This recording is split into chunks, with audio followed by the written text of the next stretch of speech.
Hi there, I'm Yasmin Boland. I'm an astrologer, I'm a moonologer, and today I'd like to talk about the astrology for 2018 in general and also about the astrology for January in particular. So the year kicks off in mighty fine style. Saturn's changed signs, so that's quite a big deal. I spoke about that last month, Saturn being the planet of lessons and now being in the sign of Capricorn for the next 2 and a bit years. So that's going to be lessons for all of us. I spoke about that at length last month, I think. So if you want to see more about that, check out last month's video or keep an eye on your stars on Rescue, because I will be talking about Saturn in Capricorn a lot over the coming months. Saturn is a very, very important planet and is the planet of karma. And basically wherever Saturn goes, there are lessons for us to learn, whether we want to or not. By the way, Saturn in Capricorn actually makes now a really good time for anyone who wants to study or teach. It's kind of like a double whammy, and having that energy in the skies is actually really good. So if you want to study or teach something in 2018, you have all the celestial assistance you could hope for. But of course, Saturn will be affecting all the signs differently, depending on your sign or your rising sign. So it's really worth finding that out. This month though, what we really need to keep an eye on are 2 big things. The first is a lovely link that's taking place between Jupiter and Pluto. In fact, this Jupiter link to Pluto, which is going to take place on the 16th of January, is the first of several that are going to take place throughout 2016 and in fact are going to colour the year in many ways. As you might know, Jupiter is the planet of good luck and good things and all things positive, and Pluto is the planet of transformation and change that comes from the inside out, and it's also a very profound planet, the planet of life, death and rebirth. Plus it's also the planet which is about touching us in ways that go so deep they can almost be intangible. They're more psychological. Now, as Jupiter moved through the sign of Libra a couple of years ago, a year or so ago, it was actually clashing with a lot of the planets. So being the amplifier planet, that's actually one of the reasons why we had quite a lot of clashing, madness, intensity, and all that kind of stuff that we had in the last year or two. But now that Jupiter is in the sign of Scorpio, most of the aspects, at least, that Jupiter will be making to the other planets are going to be harmonious. So what that actually translates into is that life is going to be more harmonious. And in fact, 2016 is going to be packed with opportunities for incredible transformation of the world, but also on a one-to-one basis of individuals, of our lives. And wherever you have Pluto in your chart is where you have a particular chance to really make some very, very deep changes. And I'll run through them for you by sign or rising sign. So if you know your rising sign, do listen to that, because it's actually more akin to the information you would get if you actually were looking at your horoscope chart based on your personal time, date and place of birth. But if you don't know your rising sign, that's fine. Listen to your star sign. It's just more like a bit of a quick fix, okay? So if you're Aries or Aries rising, Scorpio will be making transformations for you in your working life. If you're Taurus or Taurus rising, it's actually about the ability of study and travel and teaching to completely transform your life and transform the life of others if you are a teacher.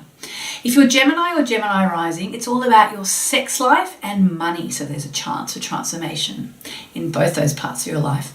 If you're Cancer or Cancerian rising, then Pluto's in your love zone, which means your love life can transform you, you can transform your love life. If you are Leo or Leo rising, then magical Pluto is in your 6th house of daily work and health, so you can transform the way you live your life and your health. If you're Virgo or Virgo rising, then it's in your 5th house, which is the part of your chart that's related to romance, creativity and children. So room for massive transformations in those parts of your life. If you're Libra or Libra rising, Pluto is in your 4th house of home and family. So whatever's happening at home or with family, massive transformations possible there for you as well.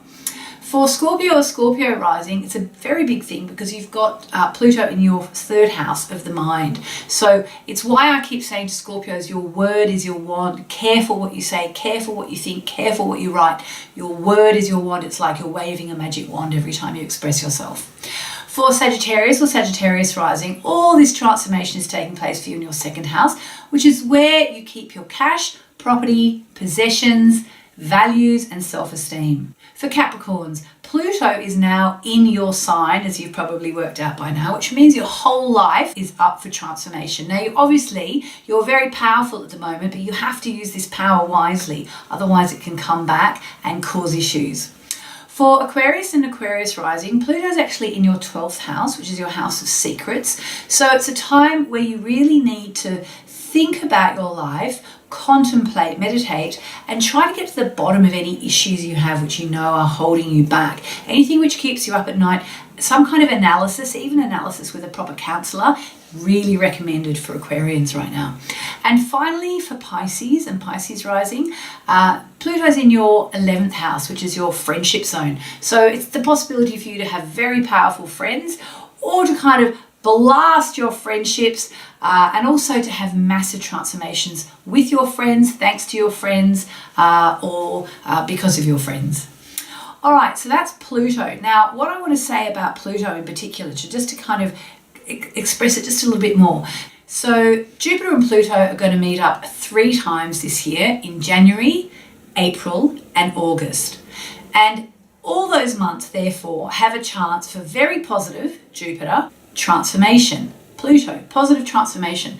So if you haven't worked out what you want for your New Year's resolution yet this year, something that would suit pretty much everyone on the planet this month and this year would be an affirmation along the lines of, I am ready for positive transformation. I welcome positive transformation into my life.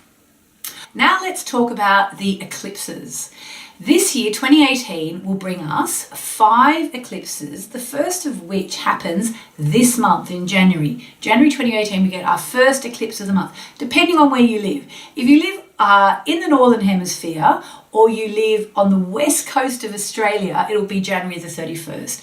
If you're on the east coast of Australia or in South Australia, Northern Territory, it's actually going to be the wee small hours of February the 1st. However, because it takes place so early in the month, in order to get a chance to really give you the information, I'm going to talk about it now. So the eclipses this year are going to take place across 3 signs: Cancer, Leo, and Aquarius. So if you are Cancer or Cancer rising, Leo or Leo rising, or Aquarius rising, that means you have a chance for big changes in your life this year.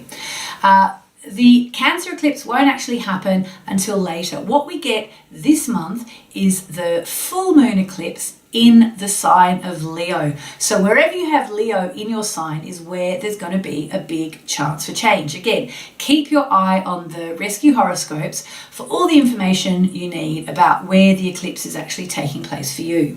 But I wanted to talk here about sort of the general effect of eclipses and things that you need to know about the eclipse in order to make the most of it. So the eclipse, as I said, is going to take place right towards the end of the month, and full moons are always about letting go. They're about releasing negativity, okay? And a full moon eclipse is that plus, because eclipse kind of takes a full moon and makes it even bigger, more important. A full moon eclipse is a time where doors can just slam shut, and you need to let go of stuff. You need to release stuff, okay? And depending on where it's taking place in your chart is where you need to release things from.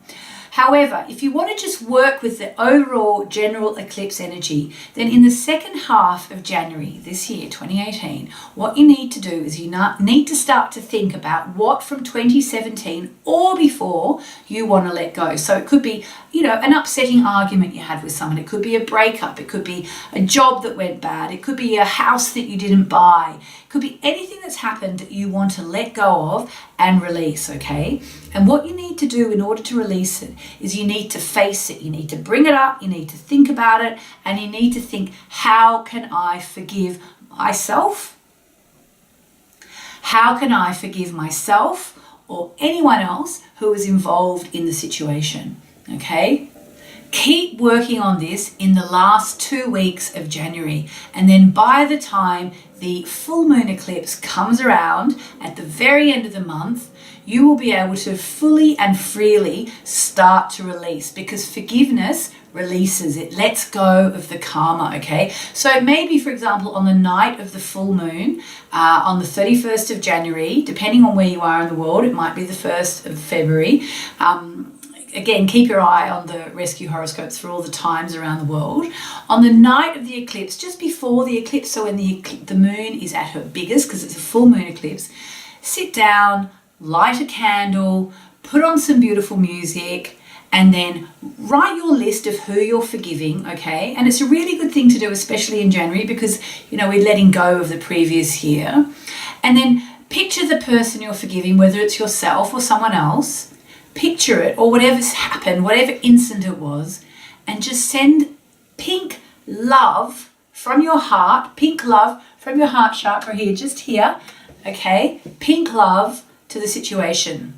Now, it's not as sort of airy-fairy as it sounds, because what you're actually doing is you're actually working with the shadow, okay? So you're acknowledging where there's been an issue. And that's really important. It's really, really, really important to acknowledge when there's been an issue.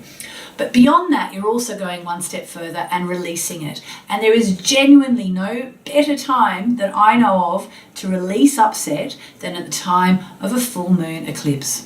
So I hope that's given you a few ideas for how to work with the January energies, and in fact the energies for the year ahead. Remember to visit my site moonology.com as often as you'd like to for more information as we get closer to all the dates we're talking about here, especially the Jupiter-Pluto connection and the eclipses. And remember, you can read your horoscopes on Rescue every single month. Thank you for listening. I hope January starts off brilliant for you, and I hope 2018 works out to be your best year so far.